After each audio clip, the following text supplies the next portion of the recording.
Assalamualaikum warahmatullahi wabarakatuh. Hai anak-anak, kita ketemu lagi di kelas fisika. Pada kesempatan kali ini kita akan belajar terkait dengan kemagnetan. Mari kita pelajari melalui video berikut ini.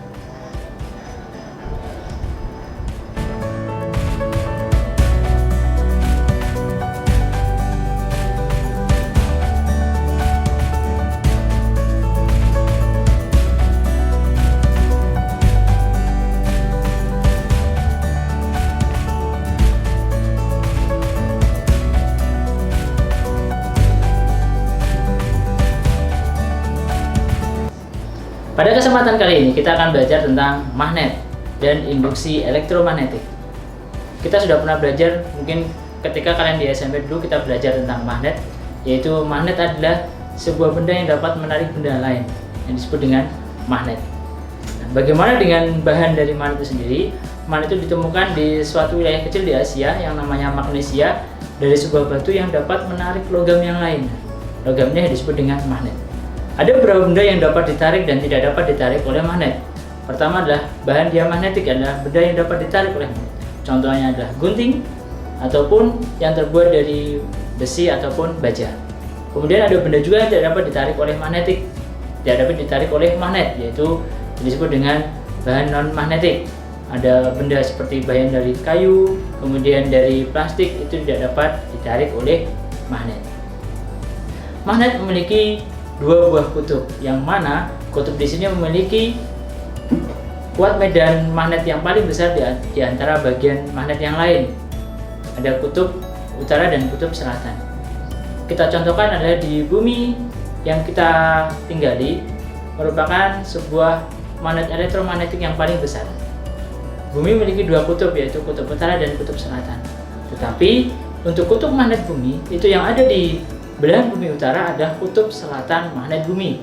Sedangkan di kutub selatan bumi terdapat kutub magnet selatan bumi. Dan letak dari kutub magnet bumi ini tidak terletak di titik yang sama dengan titik kutub utara maupun kutub selatan dari bumi. Jadi ada pergeseran beberapa derajat antara kutub bumi bagian utara dengan kutub selatan magnet bumi di sebelah selatan. Ada sebuah dari bahan magnet, ada hipotesa dari Weber, yaitu antara bahan magnetik dan bahan non magnetik. Bahan non magnetik, yaitu logam, itu memiliki yang disebut dengan magnet elementer, yaitu bagian-bagian terkecil dalam sebuah partikel di dalam logam yang itu arahnya selalu acak. Sedangkan pada magnetik itu adalah magnet elementernya itu terus rapi satu arah. Nah, disinilah ketika suatu benda logam itu kita sebut besi dan baja itu dapat diubah menjadi sebuah magnet, yaitu dengan cara mengubah magnet elementernya itu menjadi yang teratur satu arah. Sehingga yang terjadi ketika dia sudah satu arah, maka besi atau baja tersebut bisa berubah sifatnya menjadi magnet. Nah, untuk besi sendiri itu sangat mudah diubah menjadi magnet, tapi dia punya kelemahan, yaitu sifat kemagnetannya mudah juga untuk hilang sehingga tidak tahan lama. Sebaliknya, bahan yang terbuat dari baja itu memiliki sifat sukar untuk dibuat menjadi magnet. Ya, mungkin butuhkan waktu yang lebih lama dibandingkan dengan besi. Tetapi untuk baja ketika sudah diubah menjadi magnet, maka sifat kemagnetannya akan awet atau tidak sukar hilang ketika sudah menjadi magnet. Kemudian medan magnetik. Ya, setiap magnet itu punya daerah. Daerah ini yang disebut dengan medan magnetik, yaitu daerah yang mana ketika ada suatu benda di sana itu masih ditarik oleh gaya-gaya magnet. Nah, daerah ini disebut dengan medan magnetik. Nah, medan magnetik ini kalau digambarkan itu dengan sebuah garis gaya magnet, yang mana dia garisnya dari utara ke selatan.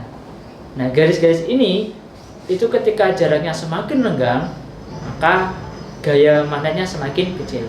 Sedangkan ketika garisnya semakin rapat, maka bentuk gaya magnetnya semakin besar. Contohnya adalah ketika di kutub utara dan kutub selatan, gaya magnetnya itu terletak paling besar sehingga kerapatannya lebih rapat dibandingkan di bagian yang lain. Kemudian sifat magnet. Sifat magnet, kutub-kutub magnet adalah kutub utara dan kutub selatan memiliki sifat-sifat, yaitu apabila kedua kutub yang memiliki nama yang sama atau memiliki kutub yang sama didekatkan, maka yang terjadi adalah kedua kutub tersebut akan saling tolak-menolak.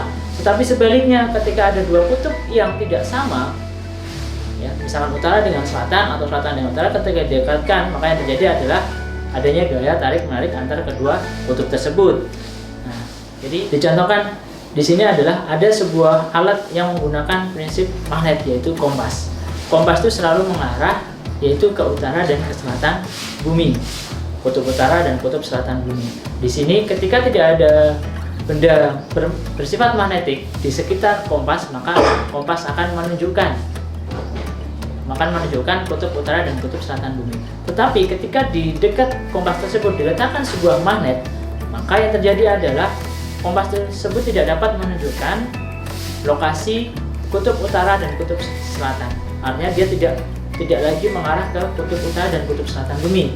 Kenapa? Karena ada gaya magnet sendiri yang mempengaruhinya, yaitu magnet yang kita letakkan di sekitar tersebut. Sehingga ketika ada satu magnet didekatkan dengan magnet yang lain, maka akan saling mempengaruhi. Sehingga kompas itu tidak akan bisa bekerja sesuai dengan fungsinya apabila di sekitar kompas tersebut ada magnet. Sebuah percobaan yang dilakukan oleh Ørsted, ya, apabila di sini dilihatkan bahwa sebuah magnet diletakkan di dekat sebuah kawat tembaga. Ternyata dia menunjukkan arah utara dan arah selatan. Kemudian Ørsted melakukan percobaan. Dari kawat tersebut dialirilah sebuah arus listrik dari atas ke bawah. Ternyata yang terjadi adalah magnet mengalami pergeseran arah. Kompasnya melakukan pergeseran arah, yaitu arah kiri. Kemudian kita balik, ketika arusnya kita balik bukan dari atas ke bawah, tapi dari bawah ke atas. Yang terjadi adalah magnetnya bergeser ke arah kanan. Nah, di sini menunjukkan bahwa ketika ada aliran listrik pada suatu penghantar atau kawat, maka akan menghasilkan medan magnet. Kenapa kok bisa menghasilkan medan magnet? Itu terbukti bahwa magnet jarum kompas tersebut mengalami pergeseran, sehingga disimpulkan ada medan magnet lain yang mempengaruhinya, yaitu apa? Yaitu arus listrik yang dialirkan pada sebuah kawat tersebut. Ini adalah percobaan yang dilakukan oleh Ørsted terkait dengan hubungan antara kuat arus listrik terhadap dengan medan magnet. Jadi ketika adanya listrik akan menghasilkan medan magnet. Dari percobaan Ørsted kemudian muncullah hukum Biot-Savart.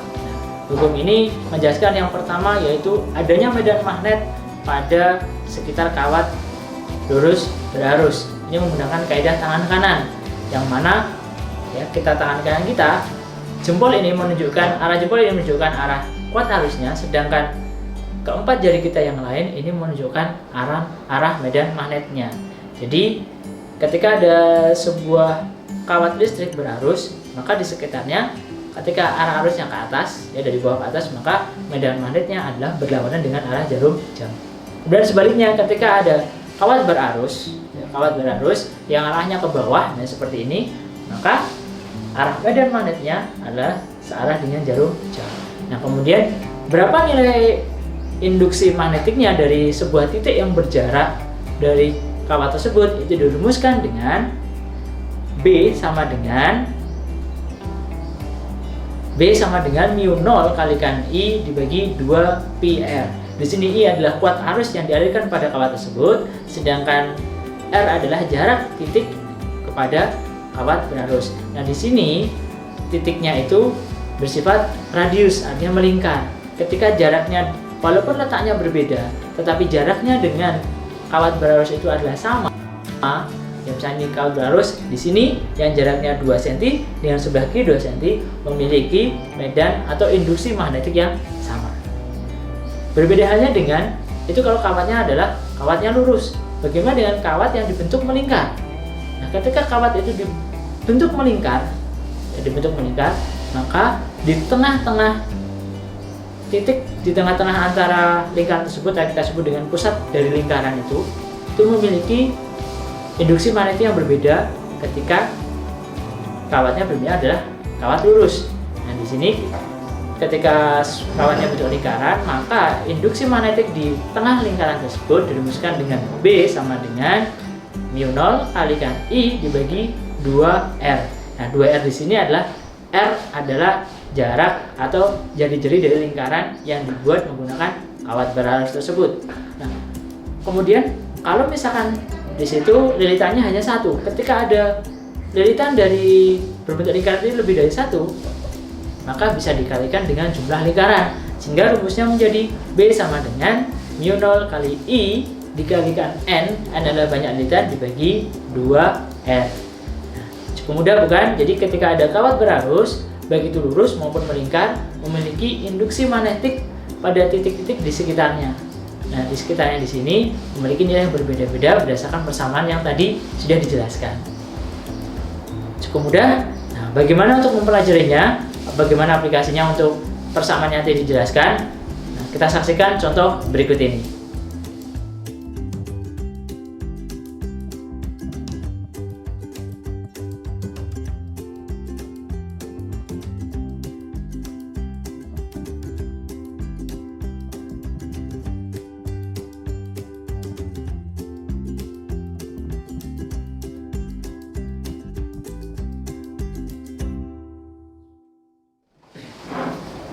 Cukup mudah bukan untuk mempelajari contoh-contohnya. Selanjutnya kita akan pelajari tentang medan magnetik di sekitar yaitu solenoida dan toroida di pertemuan berikutnya. Jadi jangan sampai lupa belajar lebih dahulu, karena dengan belajar membuat kita lebih banyak hal, membuat kita lebih banyak tahu tentang banyak hal. Dan fisika itu sangat menyenangkan. Dengan fisika kita dapat mempelajari sesuatu yang mungkin sebelumnya tidak pernah kita ketahui. Jangan lupa bahwa Nabi Muhammad SAW selalu memberikan motivasi bagi kita bahwa satunya adalah menuntut ilmu itu adalah sebuah kewajiban bagi kita. Maka jangan lupa untuk selalu belajar, dan belajar. Kita ketemu lagi di kelas fisika berikutnya. Wassalamualaikum warahmatullahi wabarakatuh.